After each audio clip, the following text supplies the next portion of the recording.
오늘 하나님께서 우리에게 주신 귀한 은혜의 양식은 현재를 당신의 작은 이성으로 규정하지 말라, 이런 주제를 가지고 함께 말씀을 나누겠습니다. 영어의 happy go lucky란 말이 있습니다. 여기서 go가 become이란 뜻이 있으니 행복하면 운도 좋아진다는 뜻이 됩니다. 낙천, 이 말은 하늘의 즐거움입니다. 어떠한 상황에서도 하늘을 믿으니 마음이 편하다는 뜻입니다. 또 노자는 이런 말을 했습니다. 무위의, 무불위라는 유명한 구절이 있습니다. 그 뜻은 내가 억지스러운 마음이 없다면 되지 않는 것이 없다는 의미입니다. 바로 이런 의미에서 happy go lucky 이꼴 낙천 이꼴 무위의, 무불위가 같다는 것이 성립이 됩니다. 무의식 속의 부정적 감정과 기억들이 없어져야 영적인 자각이 생기고, 영적인 자각이 있어야 사랑을 실현할 수가 있습니다. 사랑은 밖에서 얻는 것이 아니라 우리 내부에 가득 차서 바깥으로 배출되는 것이 바로 사랑입니다. 그러나 부정적인 감정들과 기억들은 이러한 사랑의 빛이 밖으로 드러나는 것을 방해하고 맙니다. 하나님으로부터 지음받은 인간들은 원래 행복하고 완전한 존재들입니다. 다만 구름이 해를 가리듯이 이 완전함을 가리는 죄가 있을 뿐입니다. 죄가 눈에 보이는 형태로 나타나는 것 중 하나가 바로 우리들 속에 숨겨져 있는 부정적인 감정과 기억들입니다. 마찬가지로 향교와 불행은 가능성과 행복의 반대가 아니라 가능성과 행복이 가려져 있는 것뿐입니다. 내가 사랑 그 자체라면 외로움이라는 결코 없겠죠. 내가 가능성 그 자체라면 실망이나 좌절이라는 결코 없겠죠. 그러니 영원한 사랑과 가능성에 머무르시기 바랍니다. 유전자 사슬 시험이라는 것이 있습니다. 태반에 수출한 유전자 사슬을 시험관에 준비하고 실험자들 몇 명을 모읍니다. 원래 유전자 사슬이라는 것은 나선 모양으로 이렇게 두 가닥으로 꼬여 있습니다. 먼저 실험자들은 아무 감정 없이 사슬이 풀어진다는 생각의 의지를 이 시험관에 투사합니다. 그러면 유전자에 아무런 일도 일어나지 않습니다. 다음에는 사랑의 느낌을 가지고 유전자를 그냥 바라봅니다. 역시 아무런 변화가 없습니다. 마지막으로는 사랑의 감정을 느끼면서 사슬이 풀어진다는 생각의 의지를 투사합니다. 일정 시간 후에 현미경으로 관찰해 보니 두 가닥의 사슬이 풀어져 있는 것을 발견할 수가 있었답니다.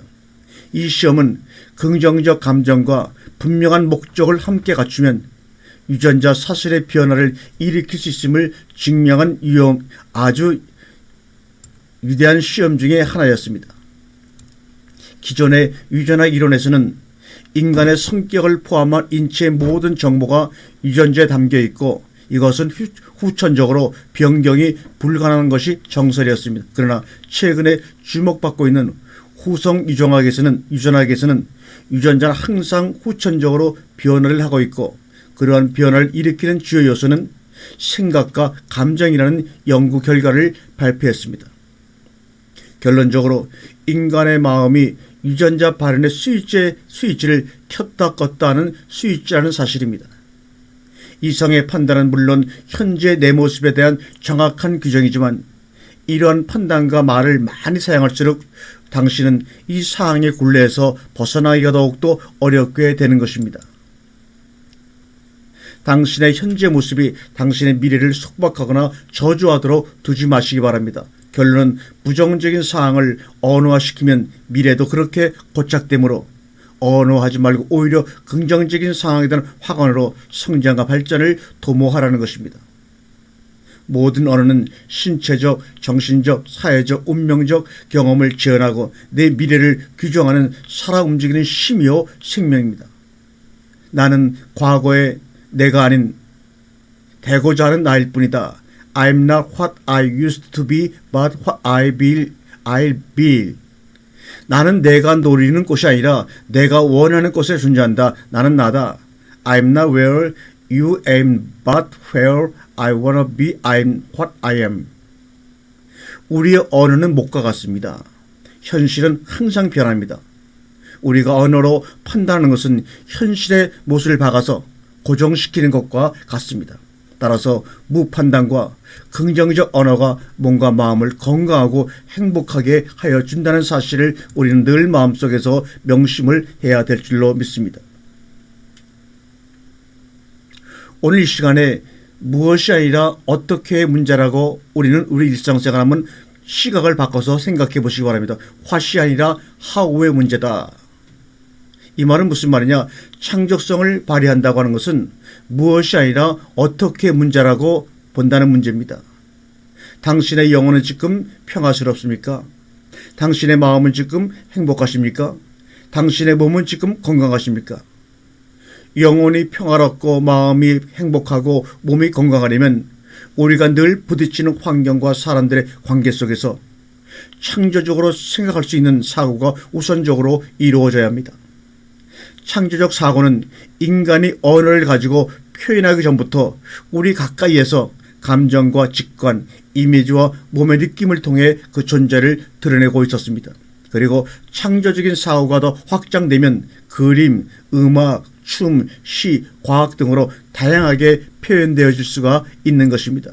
그러나 어느 순간 언어가 우리 가운데 고착화되면서 창조적으로 생각하며 표현하는 삶의 방식이 우리 사이에서 점점 사라지고 있습니다. 이로 인해 이성과 머리는 커졌는지 모르지만 우리의 마음과 영혼은 서로 소통하는 방식을 잊어버리고 말았습니다. 현대사회는 지식의 풍요 속에서 오히려 암흑기를 맞고 있습니다. 과거의 중세시대 때 종교로 인하여 암흑시대를 맞았던 것처럼 현대시대는 과학과 지식의 풍요로 말미암아 오히려 영혼의 암흑기를 맞고 있는 시대입니다. 이러한 역사는 오로지 새로운 방식으로 지식을 재통합하고 이 통합을 이끌어낼 수 있는 창조인을 양성할 때 이겨낼 수가 있는 것입니다. 창조성을 발휘한다는 것은 무엇이 아니라 어떻게 문제라고 보는 것입니다. 쉽게 다시 말하면 창조적 발상의 근원은 무엇을 끄집어낼 것이 아니라 어떻게 끄집어낼 것인가에 달려있다는 말입니다. 천재와 일반인의 차이란 타고난 재능이나 노력이 아닌 남과 다른 나만의 독특한 창조적 사고를 기르는 데 있음을 기인한다고 이미 증명하고 있습니다. 예를 들어 볼까요? 우리들 대부분은 음악을 듣고 그림을 봅니다.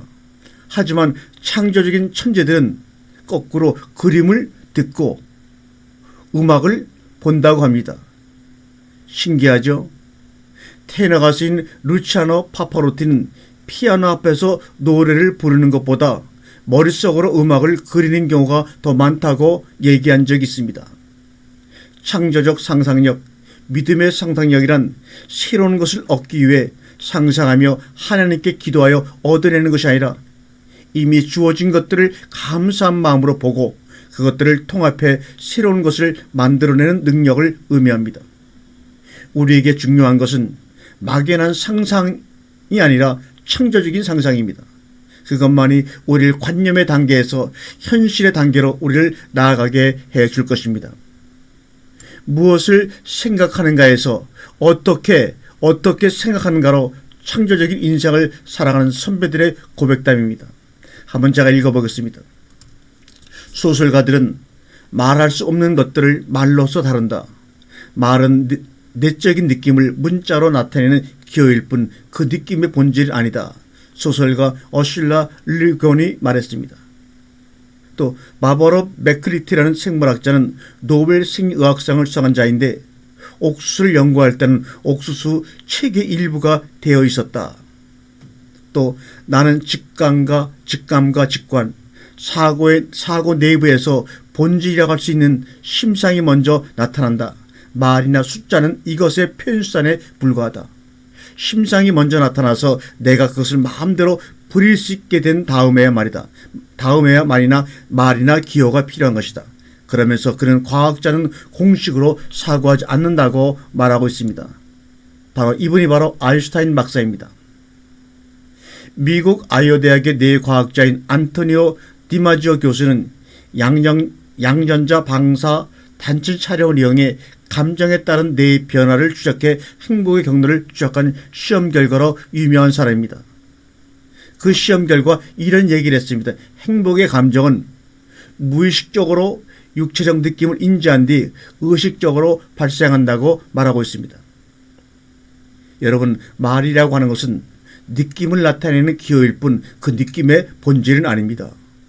말은 이해를 위한 표현의 수단이지 느낌의 구현이 아니기 때문입니다. 우리가 뭔가를 증명할 때는 논리를 가지고 합니다. 그러나 뭔가를 발견할 때는 직관을 가지고 하는 것이죠. 아인슈타인은 또 이런 얘기를 우리들에게 했습니다. 어떤 연구의 성과는 면밀한 의도나 계획이 아니라 가슴으로부터 나온다. 참으로 신기한 말이죠. 어떻게 과학을 연구하는 그 사람 입에서 어떤 연구의 성과나 결과는 면밀한 의도나 계획이 아니라 가슴으로부터 나온다. 우리 한번 이 시간에 조용히 새겨볼 필요가 있는 말입니다. 새로운 사실의 발견, 전진과 도약, 무지의 정복은 이성이 아니라 지식이 아니라 상상력과 직관이 하는 일입니다. 창조적 사고는 내적 사상과 상상과 외적 경험이 일치할 때 일어나는 것입니다. 한 세기 전에 우생학자였던 프랜시스 갤텀은 당시 천재로 불리던 사람들을 연구했습니다. 그의 관찰 결과 천재들이란 첫 번째로 사물을 머릿속으로 상상하는 데 능했고, 둘째 몸으로 생각했으며 수리적인 관념들을 구체적인 것으로 변형시키는 경향을 보였다고 말씀하고 있습니다. 우리는 하나님의 형상으로 지음받았다고 선언하고 있습니다. 그런데 그분을 아버지 하나님이라고 고백하는 신앙인들은 형상화하는 능력을 잊어먹고 말았습니다. 그로 인해 창조적인 발상을 하지 못하고 다른 사람들이 창조적으로 상상하는 것마저 막아버리는 죄를 범하고 말았습니다. 강단에 선포되는 많은 말씀들의 풍요 속에서 우리는 창조적 빈곤을 실감할 수밖에 없는 환경에 그대로 노출되어 있습니다. 여기서 벗어나야 우리의 믿음의 젊은이들에게 희망이 있습니다. 우리는 형상화의 능력을 개발시켜 나가면서 마지막에는 하나님의 형상과 모양으로까지 이르는 여정을 가야 합니다. 그것이 바로 믿음은 바라는 것들의 실상이요 보이는 것들의 증거라고 말씀하신 예수님의 말씀을 경험할 수 있는 길이 될 것입니다. 과학자, 시인, 화가, 성직자들은 모두 복잡한 세계에서 하나만 제하고 모든 변수를 제거함으로써 핵심적인 의미를 발견하려고 애쓰는 사람들입니다. 물리학자이자 발명가인 미첼 웰스는 위대한 과학자가 되기 위해 필요한 것을 말해본다면 우선 매우 복잡한 것들을 이해하는 능력은 필요 없다는 것입니다.